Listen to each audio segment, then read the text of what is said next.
I will tell you my name is Craig Gardner. So now that I've introduced myself, I'll introduce myself a little bit more. It'll be helpful for me to know your name.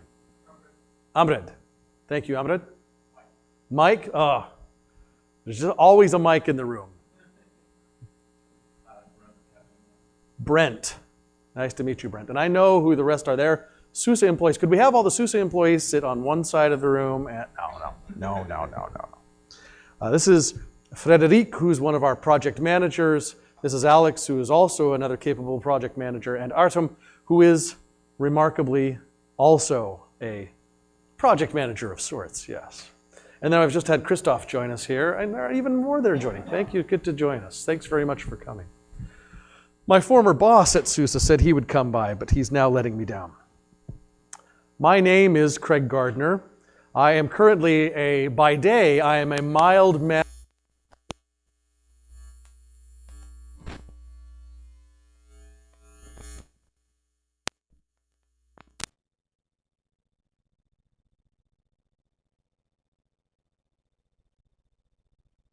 Processes, software engineering, all of the variety of activities that go into creating a software engineering product.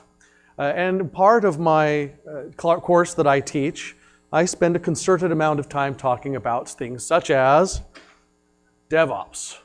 So I like to say that, at least from an academic perspective, I know a little bit about DevOps. Even from a practical perspective, although the team that I currently lead is not the sort of organization that will use and take advantage of a process such as DevOps. I have managed DevOps-oriented teams in the past. So I hope that I can share with you some information that might be helpful and encouraging. I should also say that it's a difficult thing to try to determine what it is that you already know versus what you might have from your own experience, and perhaps then we could turn this into somewhat of a dialogue and to help each other out if there are those kinds of things that you see as the presentation progresses might not be going the direction that you had anticipated that they would go. So with no further ado then, let me tell you what the agenda is that I would like to address as we talk today. And thanks so much for joining. I appreciate you coming. For a moment there, I thought that it would be kind of just an intimate fireside chat of a few people. We're going to talk probably exhaustively about what DevOps really is. Then I want to talk a little bit about some analogies that might be useful. I certainly want to talk about how much you really care. And then in these last two topics, give some practical examples of how things have been successful or how they might have been challenged or restrained in the application of DevOps in the environment. So if you could just entertain this one almost rhetorical question. This is intended to be an opportunity for me to tell you what it's like from the manager's perspective in understanding what engineers keep clamoring for in terms of, yeah, we got to use DevOps. And you saying to yourself, I know I've heard that before, but I don't know what it really is. How do I respond to my engineering team that wants to use it? This is not the kind of talk that says, engineers, this is what you really need to be doing right and what you've been doing wrong with DevOps. Are those of you in this room okay with that? That this is more of a high-level management perspective rather than a from the ground up engineer's perspective. Is that all right? Okay. Good. So, here's a quick quiz. What is DevOps? DevOps is a magic wand, a silver bullet, a golden hammer, or an attempt to economize the collaboration of efforts to release usable software. Too often, we hear in the hallways, or we hear in our meetings, or we read in a magazine, all of these unicorn and rainbow statements about DevOps solving everyone's problems, including world hunger, right? This concept of a golden hammer comes from a book by a group of 4 people who wrote a response book to the all-popular design patterns book. Design patterns being an encouragement for engineering teams to employ good software engineering practices that represent patterns of success. And then the authors of this book, where golden hammer is coined and exploited, is not to try to downplay or denigrate the value of design patterns, but to illustrate that in the process of trying to create quality software efficiently, on time, and under budget, there are all sorts of things that make themselves out to be design patterns, but really are false patterns. And a golden hammer, like a silver bullet or a magic wand, is where one thing is proposed to be the magic solution for all things. A golden hammer is one that knows how to drive every nail and every screw and every other thing that you can swing at it. No matter what the problem is, using the golden hammer will solve it. And I hope to impress upon you as we talk today that lots of times engineering teams or engineering journals and magazine articles make DevOps out to be some magic solution that solves all problems. And it is not. You probably already knew that, and you might be comforted that someone's actually telling you this. But surely there is plenty to benefit from in employing DevOps, getting the right people, the right circumstances to make it useful for you. A textbook might tell you these sort of things. DevOps is the practice of operations and engineering development coming together magically to participate in the appropriate delivery of perfect software, characterized by the operations staff making use of as, oh, there's a typo in that, I beg your pardon, making use of as many of the same techniques as the developers do for their work. Now, like all golden hammers, there is truth in this. There are important, beneficial, and hopeful aspects to this that we latch onto and that we want to make real. Your mileage may vary, and for a variety of different reasons. Also, from a textbook of sorts, the Wikipedia textbook of all truth, we have this clever and certainly enlightening and appropriate Venn diagram. We have at the intersection of these 3 activities, development, quality assurance, and operations, this intersection of what we would like to be DevOps. DevOps, if it's not blatantly obvious and you didn't know, is intended to be, the very name of it is intended to marry the development activities and the operations activities. Now, what's a particularly interesting and important omission from this name DevOps is that very circle right there that's clearly on the Venn diagram, but is not reflected in the name. We'll talk a little bit more about that in a moment. Reality, the news flash that we have, is that DevOps in practice is not really this brand new solves everything process.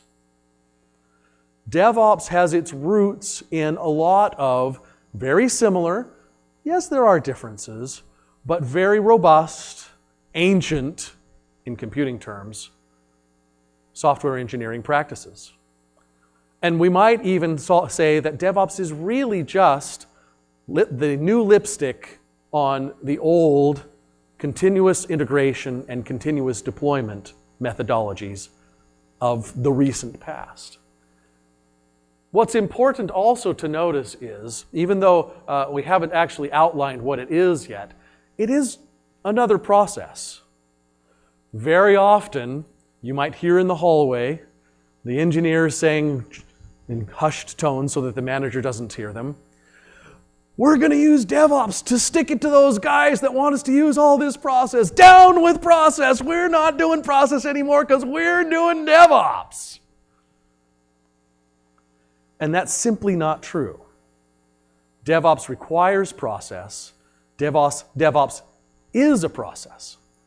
But it is intended to be a process to address perhaps more modern environments and more modern problems.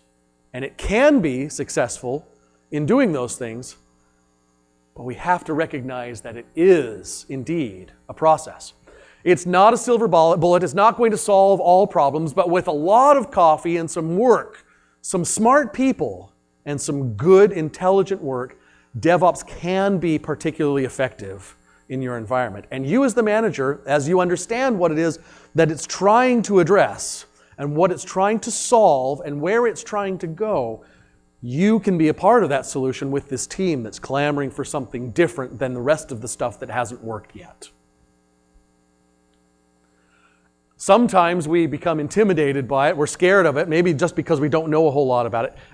I mean, this is the obligatory DevOps graphic. Every talk about DevOps has to have that graphic. So, in practice, as I said, it's really just about putting a more current day spin on similar processes from the past, integrating and deploying in a continuous manner, in an integrated manner, in a collaborative manner, concentrating on the efficiencies of collaborating.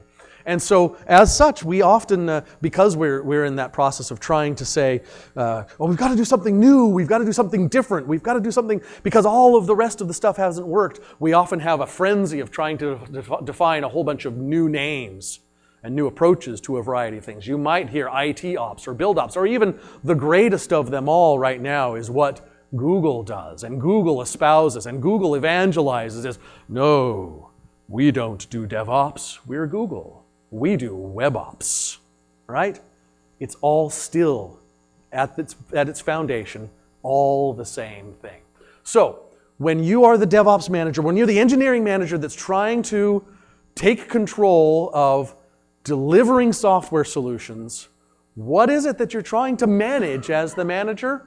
Well, we're typically talking about web solutions, web applications. Now, that's not an exclusive thing, but that is the most common application of DevOps. Less common in standalone applications and in other places, but it provides the agility for addressing the performance of the product, sort of. You're talking about the performance of the team, the efficiency of the team, and scaling the team, and the delivery on all of those new features or bug fixes from how the team collaborates. It is the flow of the delivery of those services that you're trying to manage. You still need to trust your very skilled and your very capable engineers to do the right thing. And you're still needing to trust and encourage and facilitate and empower your operations guys to do the right thing, because they are smart, and they've been around, and they've got skills, and they've had experiences. But you're trying to streamline the flow of how these people all work together. What does it intend to fix? The poor communications that might be taking place between your development organization and your operations. Historically, those two entities have been required to be separate. And there may be good reasons for that. You've got all of this infrastructure. I've got all of this infrastructure of equipment that's in a secluded data center, that has all sorts of access controls to protect the assets of the company, that no one in that rascally, shifty-eyed engineering organization should ever be trusted with. And that's why you've separated your operations team, because you know that you've vetted all those guys and you've given them all the keys and you trust them not to give those resources away. And in the same way, the development team, isolated and separated because they're your cream. You don't want them to be poisoned and influenced by those dumb operators who don't know anything about what software is really about. You want to make sure that you keep them in their moated and gated kingdom of isolation so that they can get done what it is that they need to get done. Yeah, but no. Because when you have that big moat in between the development and the operations, there is way too much that gets lost as you try to collaborate, as you try to communicate, as you try to understand each other's needs. Because in reality, what's going on in that data center is got to be known to these developers. And what's going on in the creation of that software has got to be understood by those system administrators. And the closer you can bring them together, both literally and figuratively, the higher the quality of the communication and the higher the quality of the collaboration to solve similar problems. And we'll talk a moment about those similar problems. Note also, as we showed that Venn diagram not too long ago, that there was that missing testing aspect. We typically, in a DevOps environment, we try to just arbitrarily say, well, testing is just part of development. It's part of that R&D organization. It's part of that engineering organization. And then we start to lose the view and the vision about what really that quality assurance mechanism and team is intended to provide, almost as a bridge between the development of the software and what the customer experiences by what the operations team is presenting. That quality assurance is as much a bridge as it is a buffer. We simplify that by kind of rolling that testing responsibility into development. Unfortunately, one of the weaknesses then ends up being that DevOps downplays the testing aspects. Doesn't have to be that way, and certainly should not be that way, but that's often the first aspect of this that suffers when you try to put up an effective DevOps operation in the beginning. It's too simplistic to avoid the topic of testing altogether, and it's often far more effort than anyone becomes comfortable with trying to shift that role and that responsibility of testing to the engineers. Nevertheless, I'm sorry, when I said the engineers, I'm saying that you kind of mutually separate it to both the engineers of the development team and the engineers of the operations. You kind of split that testing responsibility, and instead of having a formal view into what should be tested or what the value is that comes out of a quality assurance approach, often gets diluted in the other responsibilities of dev and ops. A pitfall to try to avoid. What does DevOps then try to fix? The handing of code from the developers to the deployers, the IT department. You're also trying to address the inefficiencies of providing a competent feedback loop. And we're talking about both the positive and the negative aspects of feedback. You definitely want to encourage both. Surely you understand from a product perspective that you want that feedback from customers. You've probably set up very sophisticated means whereby you can get that kind of feedback. That gets fed back to you through an online comments section, or that customers can pick up the phone and talk to someone from support and end up getting some help or some understanding of what's going on. And great documentation and all of these different interactive and semi-interactive dialogues that go on with a customer. But when you've got that moat in the middle between your dev and your ops, you don't have the same efficient feedback between what's really going on with the product from the operators and from what's really being implemented and fixed from the developers collectively. DevOps tries to narrow that so that you've got the good and the bad communication between the two. To know what's wrong, to fix it quickly, and to know what's right, to feel good about what it is that you're doing. And all of the conflicts of the inefficiencies that go on. I thought you said this. No, I said that. Or you didn't put enough information in the bug report. Oh, I thought that was perfectly obvious from my perspective. Why are you guys in the operations trying to run this in this way? We never intended it to be run that way. Well, you never told us that, right? You're trying to reduce those conflicts of communication by bringing closer together what's going on in the development activities and what's going on with the implementation activity, the deployment. Another interesting thing about DevOps is that up until DevOps, we felt that the engineers, the development team, were having a lot of success, a lot of progress, and maybe even a lot of fun by adapting to agile processes. Scrum, it's great. Kanban, it's the best thing we ever invented. We're able to get so much done in our engineering team. And you have all of the operations guys over on this saying, I wish I could do that. I'm just stuck doing, manual deploys, and nobody sees even what it is that I do. And I can't even interact with my team because I just have this silo that I sit in. And all I know is that as soon as that product is released, I'm supposed to take it and make it work in my data center. DevOps is intended to make sure that you have got the same kind of agile approach, the benefits that come from it, that the developers appreciate and have come to understand and take advantage of, and give it to the operations and let them receive the same benefits. And while attempting to provide solutions for a customer, it's always challenging to react quickly enough if something goes wrong or if a new feature is needed.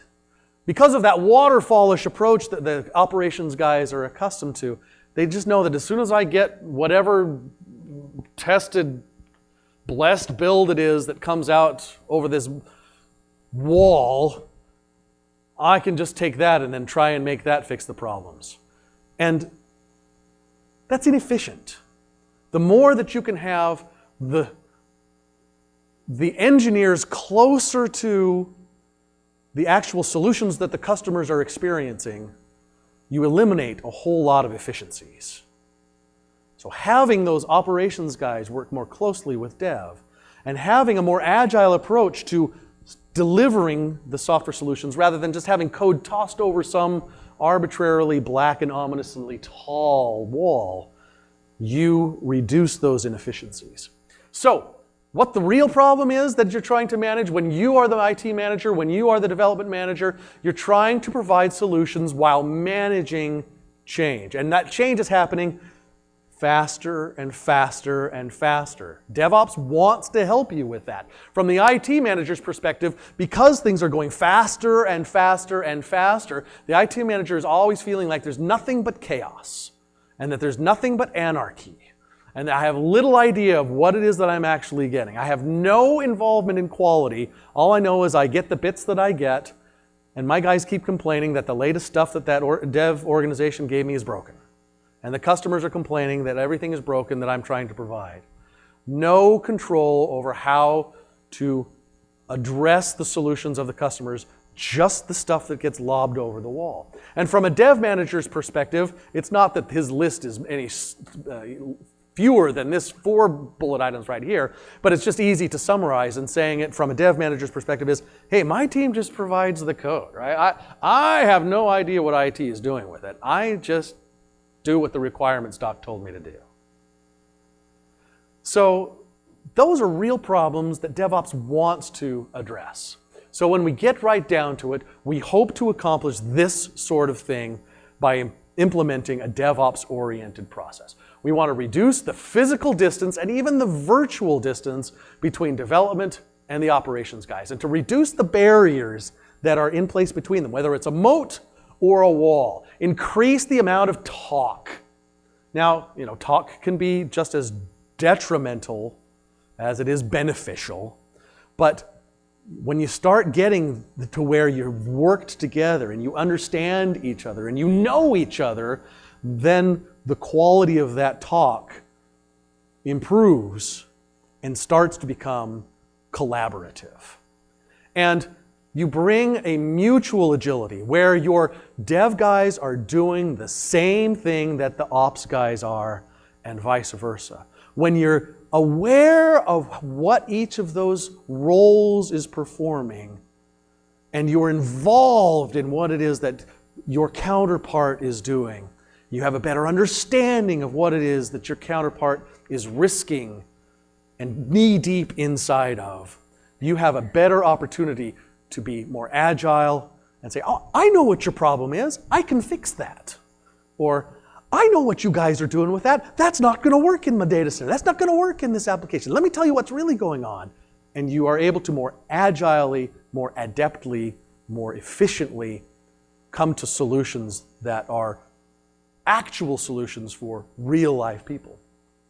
So, the development team has some roles, has some responsibilities, right? I've got to create functionality when I'm a developer. I've got to make sure that there's this new feature that the product manager has given. I'm going to now code it so that it provides that new feature. And from time to time, because it's software, we know that there are bugs, and my responsibility as a developer, I need to fix bugs. Oh, yes, I created that new feature last month, and now we've released it, and now the customer is reporting problems. I need to fix it. And we also have a variety of different non-functional characteristics that get rolled up into those prior to bullet points, right? All of the things that the customer doesn't even really ask for, or the product manager doesn't really ask for, but we know needs to happen. There's got to be some confidence that it's going to perform. It's going to be a fast operation. This feature's got to work in a timely manner. And we've got to be able to scale, right? Today we only have 100 customers, but tomorrow we're going to have 1,000 and then 100,000. And so we've got to be thinking about these things that nobody ever really asks for, but I'm still responsible for delivering. When you make it just that simple to think about those 3 bullet points in terms of what a developer is responsible for, and then you start to think about what the guy in operations is doing, you start to realize, hey, there's not really a lot of difference between these two.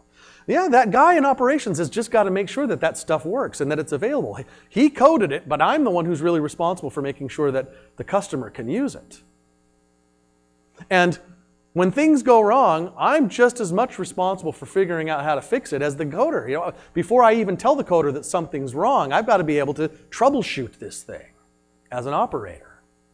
And I certainly have to be involved in making sure that not only is it working for that 100 customers, but that as soon as that 1,000th customer comes in and I've got things starting to slow down, that I can now spin up new redundant machines, new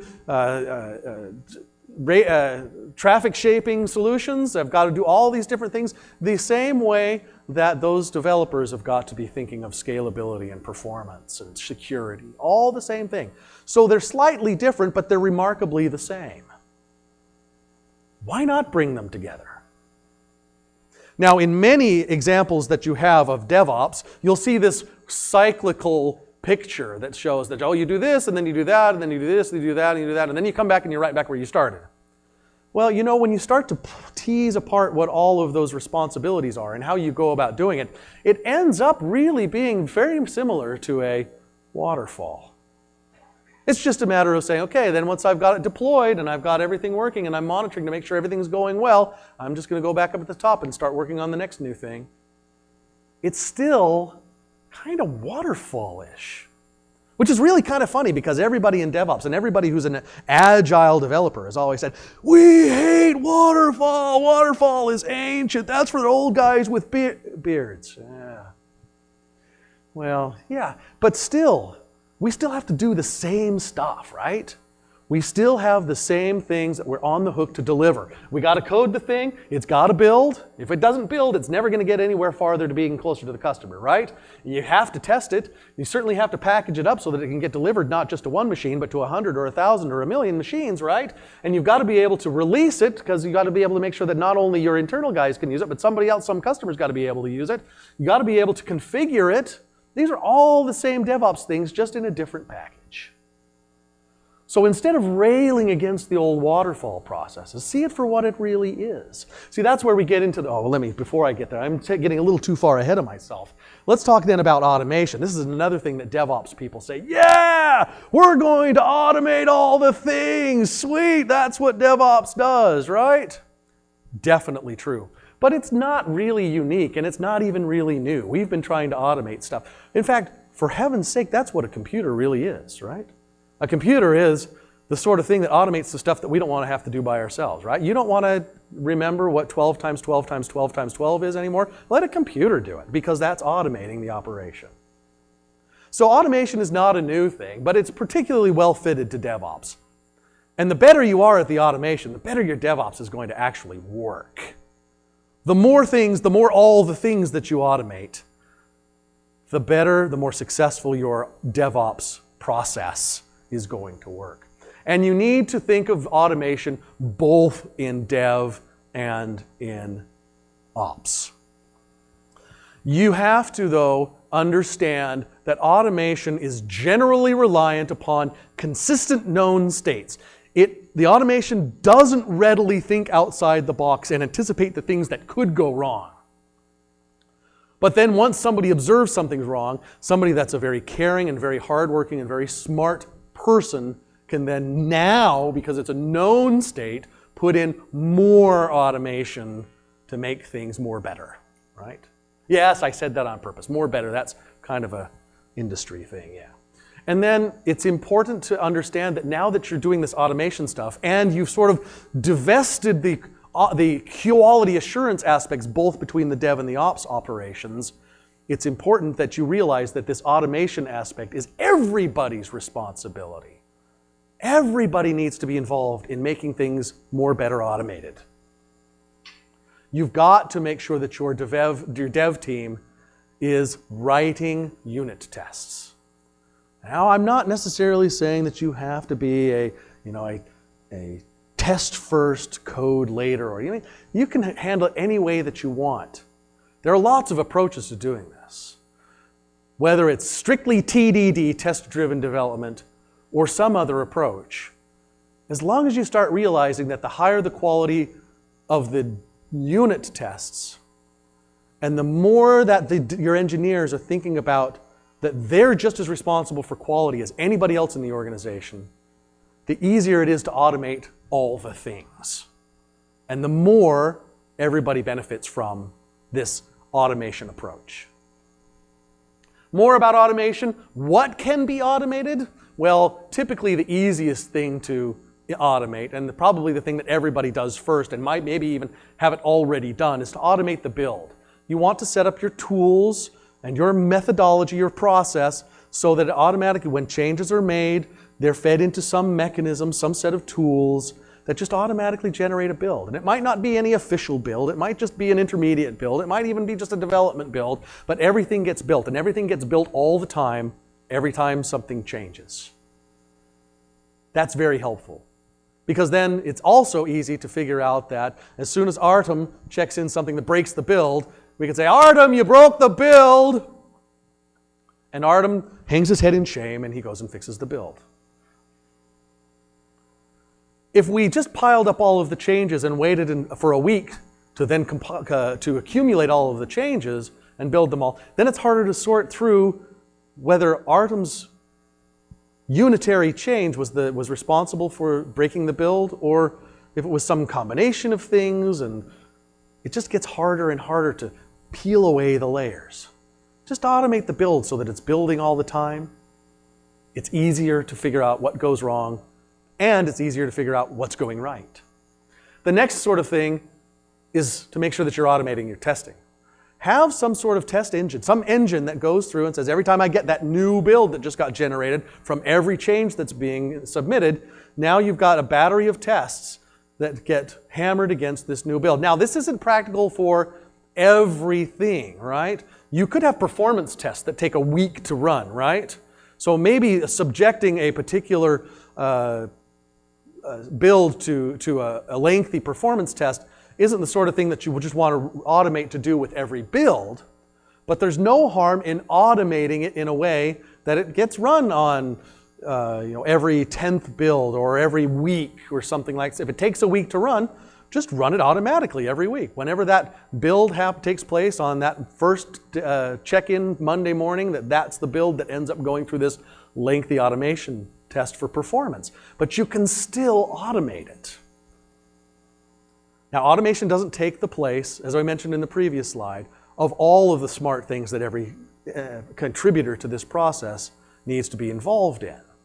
But it helps to whittle away all those things that you don't want to be having to do manually and frees up your people to be doing other more productive, more creative, more sophisticated, non-automatable aspects of the process. You should also be working on automating the deployment. Now, you may not be deploying into production every build, but you certainly want to automate that as soon as the build is completed, and as soon as some baseline set of tests have been completed, and you've got some threshold of quality that's been asserted by the automated tests that have happened, deploy this latest thing out into your test environment and make it so that it's automated, so nobody has to think about it. And the last thing is, you'll also want to make sure that from the ops perspective, that all of your system administration is automated. That you're not just manually setting up systems all the time. That you can reproducibly, automatically, spontaneously spin up certain servers, certain services at any particular time to perform certain tasks. Make sure that all that stuff is automated. All right, so here is the takeaways that I hope that you as a manager can start to appreciate now as this picture of DevOps is starting to make a little more sense.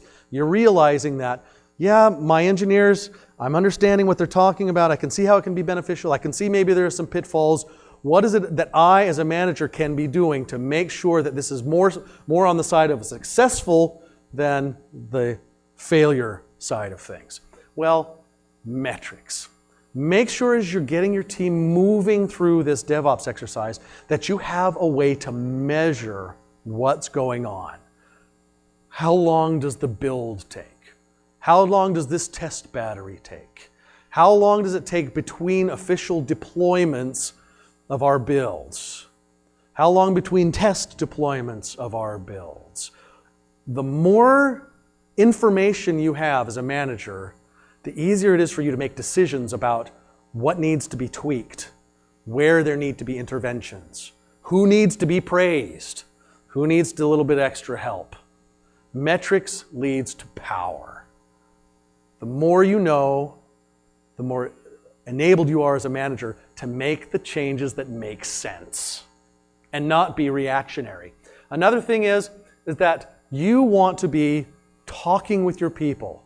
Open up dialogue. What's working? How is this working? And not just you and your people, but you as the manager trying to get your people to have dialogue. One of the whole reasons that you're implementing DevOps, remember, is to get rid of that moat and to get rid of that wall, to bring your people together so they can collaborate. And if they're all in the same room or they're all in the same organization now and they're still not talking, you're not going to get the benefit out of it. You might have just as deep a moat and just as high a wall that's not going to do anybody any good. Get your people talking. Now, yes, as I mentioned earlier, there are inefficient talks, right? And of course, you've got to encourage the water cooler kind of talking where you're not really talking about work at all. But make sure that those guys that are coming over from operations are talking with those guys that are engineering, and vice versa, and that you're really talking about what can we do to fix this problem, to implement that feature, and make it so that we can do it more efficiently and more effectively. Try to emphasize that DevOps is not about encouraging heroics. Heroics is great, is fun. It's always great to recognize the rock star that stayed up all night or stays on the weekends. But that burns everybody out, and that drives too many people away. Emphasize the ordinary. Get to where your process is pretty routine. Yes, there are going to be exceptional times. Yes, there are going to be days that require a little extra effort. Yes, there are going to be problems that's going to require getting everybody together and saying, look, we've got this really troublesome problem. I need everybody to get together and fix this particular problem. But make sure that you get to where, under most circumstances, life is just simple and easy. Here's my editorial aside. I hate Scrum. I can't stand Scrum. There's a lot about Scrum that's good. But one of the things that really terrifies me about Scrum and that wears out my people is that whole concept of sprint. Everybody's racing all the time. We're going through this sprint. We're running as fast as we can. And it wears people out. And I know it's just a term, and I know it's just representing a particular body of work over a particular period of time. But even the name of it just is exhausting. Try to be ordinary. Try to be routine. That'll make your people happy. Investment. Do not chastise and ridicule and punish people for taking risks. Let them make some mistakes. Give them a chance to stretch and grow. And that's, I guess, sometimes turns into some heroics. But again, make sure that it's exceptional rather than routine. And give them time to breed new ideas and to bring new thoughts into what should be happening, both in terms of the process as well as the product. Give your people trust. It may take some time, particularly if you're adopting a new process like DevOps, to get all the things working and they're trusting the operations guys, because boy, they've been sheltered down in that dark, dank dungeon of the operations center, of the data center for so long. We don't trust those guys. They look funny, they smell funny, they eat funny things, right? Eventually, if you give them time and you give them opportunities, make sure that you grant them trust and that they end up trusting each other. All right? A few things, important things about life cycle with DevOps. You've got to make sure that you're planning. Don't skimp on planning. Give the team time to plan. This is just as important for operations as it is for development. Give them a chance to sit in a room and say, okay, what are we doing next? And why are we going to do that? And why is that more important than something else? Don't skimp on the planning. Consider the non-functional requirements that are associated with that. You're not just talking about delivering function X. You're talking about how many more machines is that going to take? Is that really secure? Be pragmatic. Too often developers are just optimistic. Yeah, that's going to take me about a day. 3 weeks later, right? Make sure that while your engineers are giving you some optimistic feedback about what they think that they're going to be doing in terms of their estimates or what it is that they intend to accomplish, that you inject a little bit of pragmatism in it. And that might be part of the dialogue. One day, really? I mean, did you think about your coffee breaks even? Oh yeah, well, I gotta take a coffee break, that's right. So maybe it takes me 2 days. All right, well, 2 days, that's good, I understand. And sure, I want it faster rather than longer, but did you think about that dependency? Oh yeah, I can't even do this until that guy's finished with that other thing. See? Help to inject some pragmatism, realism.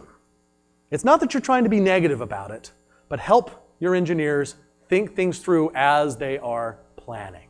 Good. The next life cycle detail, execute. And how do you execute? Well, you need to be able to make sure that while you're telling people, you got to talk, you got to collaborate, that you are creating an environment and you are facilitating their communication. How do they communicate? Is it just straight one-to-one? Well, even though you may have the team all together in a room, that isn't really, in today's working environment, very realistic. You're going to have people spread out all over the world. And so you need to provide for them the time and the channels and mechanisms to be able to communicate effectively. As I mentioned earlier, make sure that you recognize that there are going to be some failures. And not that you want them to fail, but that you can see failure as being a stepping stone to success. Help people to see that risk is valuable. Not to be reckless, but to embrace risk. And reward. You as a manager have got to reward when people do the right thing. And we're not talking about, $1,000 in the bank account. Although if you want to do that, I'm sure that every engineer would be glad to hear you do that, right? But an earnest thank you can go a long way. Or recognition in a team meeting, or flashing someone's name up on a marquee somewhere. And an example is this, someone introduces a new automation, a new automated test, a new part of the build that makes things faster. Reward that, acknowledge that, recognize that. Make sure, as this last slide on lifecycle, that you do hold some sort of post-release.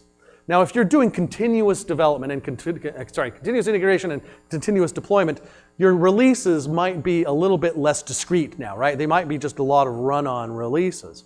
But find milestone timeframes where you can get together and say, what are we doing right? What are we doing wrong? How can we improve? Where are some of the inefficiencies that we can spend some effort on? This can be very helpful. And then there's that mention there about breathing instead of sprinting, like I mentioned before. Make sure that you're prepared also to maintain. Make sure that you have, as part of your understanding of how this DevOps is supposed to work, all of the support and maintenance aspects that go on. And there's lots of that you can monitor, can automate. And there's lots of that you need to monitor and keep track of and have more metrics so that you've got powerful information at your fingertips. So I have an interesting analogy that goes along with all of this, and I'm probably going on too long here, and maybe you won't find this quite as entertaining as I do, but one of the few things I want to make sure that you understand is, as I said earlier, this isn't really a silver bullet. This isn't a magic solution to use DevOps. And I've seen DevOps fail because it wasn't the right situation, or the right people didn't have the right temperament. It didn't have really the right skills to do it. But if you start to realize it from a pragmatic and a realistic perspective, that it can help you, it really can be beneficial. It still requires process. It's not sticking it to the man and throwing all the process out. You still have processes that you need to follow. But they might be processes that make a little more sense to the people that are trying to live with the process. You still have to have smart, caring, and hardworking people. DevOps doesn't throw that all away. And it does require you, the manager. It does require some management. It's not a matter of saying, oh, we don't have any process anymore, we don't need even a manager, we're just going to do this DevOps thing, right? It still requires someone to help guide, to have some oversight, to help facilitate all the things that are going on. And what's clearly needed is, because that's the problem it's trying to solve, is the inefficiencies of collaboration, it requires you to collaborate. It's not just something that happens automatically. You gotta work together, all right? Golden hammer, silver bullet, no, doesn't happen. But with the right people, the right circumstances, you can make it work. And it makes me kind of think of Game of Thrones, right? And I put this picture of Peter Dinklage because I kind of look like him, right? No, but there's this interesting meme that I've seen out, and I'm really not a Game of Thrones guy. I've got a better analogy here in a moment. But you got all these guys, and there's this tally of how many people that they've killed, right? And maybe that's romantic, and maybe that's interesting to you, but that's worrisome to me. As I start thinking about all these different things that are going on in Game of Thrones, right? You've got Lannister who pushes a boy out the window, right? That happened like in season 1 or something like that, right? And that's romanticized as being the right thing to do. That's that malevolent charisma that he has. Everybody likes Lannister, but he just pushes people out the window. Is that what you really want to do, right? No, probably not. Jon Snow, right? He's just honor bound, and he's got to stand guard on that northern border, and he's really consumed by that and can't be bothered by anything else. And then you've got Daenerys that, she's sexy, and she's probably one of the most popular and appealing characters in the whole thing, and yet she's out there to kill everybody else. They're all looking for ways to, rise to power and throw everybody else out of the way. Now, before I get to the point here in a moment, Martin, I'm not trying to denigrate this this fantasy, this fictional books of literature, or even to make Martin look bad. It's just, this is an interesting thing to me. This is something that I don't identify with quite so well. But I've got a different example that I think is even better, but you might not recognize quite as well. Classical literature, Oedipus, right?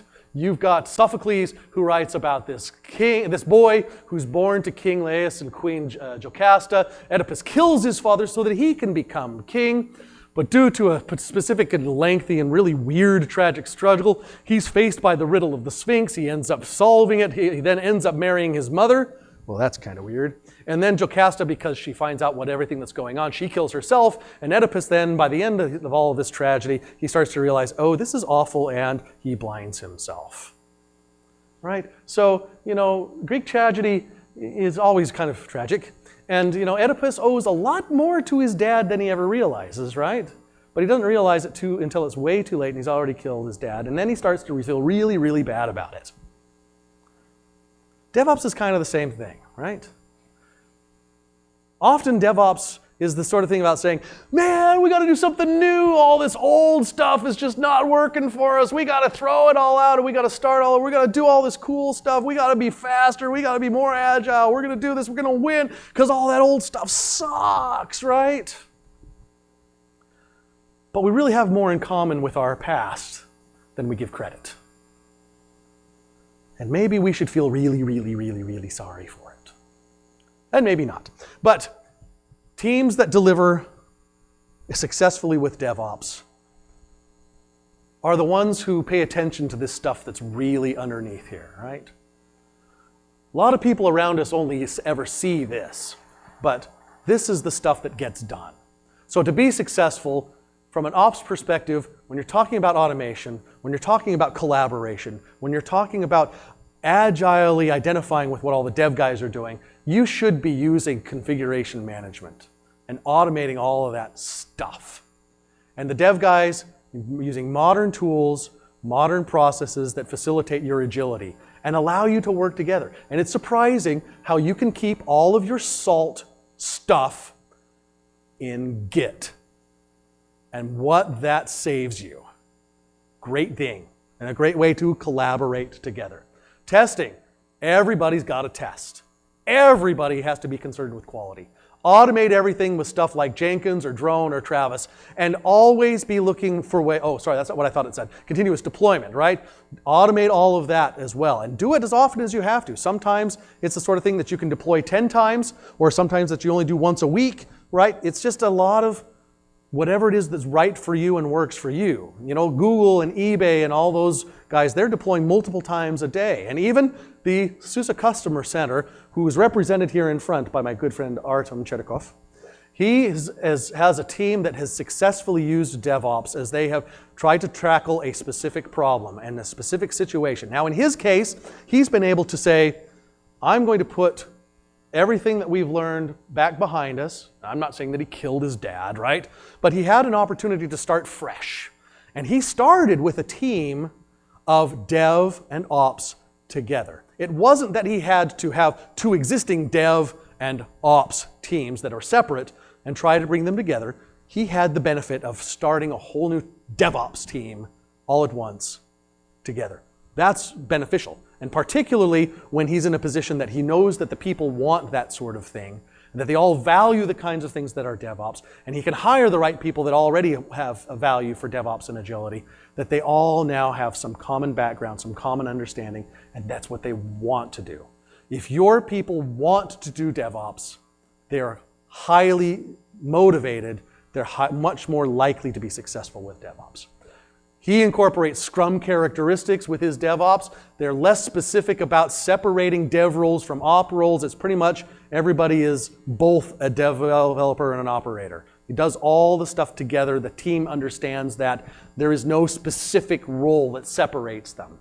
And I mentioned this fact that it was a new project. He values that fearless approach. He doesn't care if he breaks something because he has an agile approach to it. He knows that if he just deployed something that ends up being broken, because they're agile and because they've got good processes and good tools, he can get that thing fixed quickly. So he's not so worried about making mistakes. And he knows that he can fix the mistakes quickly. And he automates everything. Now they've got other things that they can do, but I got to tell you, I've seen it, and they have good automation. Great success from a team that has a leader who understands the situation, understands the environment, and has the right people, the right conditions, who care, who are smart, and want to do the right thing. I previously ran the open build service. And although our way of running the DevOps and our requirements and environment are slightly different, I have a team that was caring about what it is that needed to be delivered. And it was a web application that could tolerate that kind of rapid deployment, perpetual changes, without breaking the stuff that cannot be broken. And it works. It's not perfect. And there are challenges and difficulties. But I have the right people and the right circumstances to make it successful. Even slightly different though those circumstances may be between the customer center and the build service.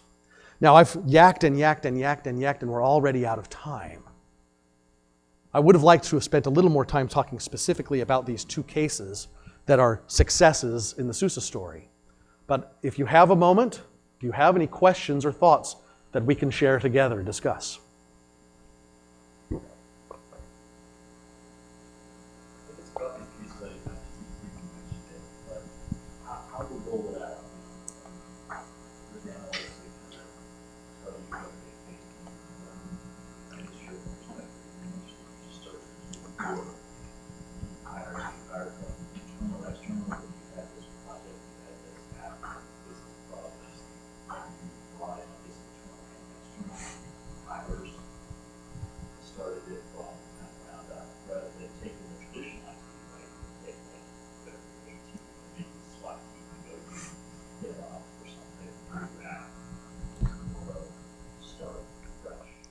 What I would say to you under that circumstance, and that's what many people are faced with, right? I have an existing ops and IT organization, I have an existing dev, and now somebody says that I should bring these together, or they say that they want to come together.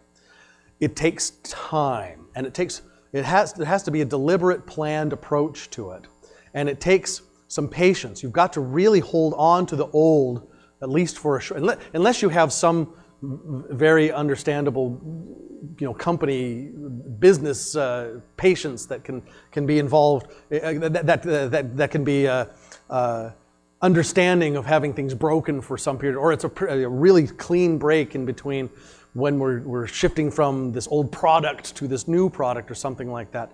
Yeah, it's going to be the sort of thing where you have to keep the existing process and tools, software, on life support for a short period of time while you go through this patient process of bringing your people together. And that requires perhaps a little bit of time to get there and some deliberate steps to get there to when you then have a switchover in having the operations people working more closely with dev and dev working more, taking on similar roles and similar collaboration with the existing system running at the same time. Does that make sense? No. You have to set some expectations with your customers and your people upstairs that we're going through a small transition in engineering and set that expectation.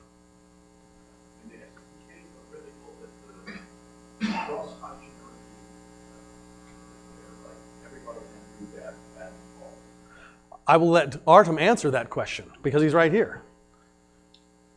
The question that yeah, I know that.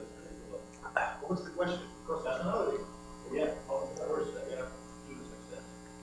I think that's one of the key points why we succeeded actually, because we have people who are careful and interested. Sometimes you just have that type of people who are only interested in development and be doing operations only when people have to. And if you have the right auditory, right people, they can more efficient focus. And functionality of the team is really, really important, at least for us. Very important.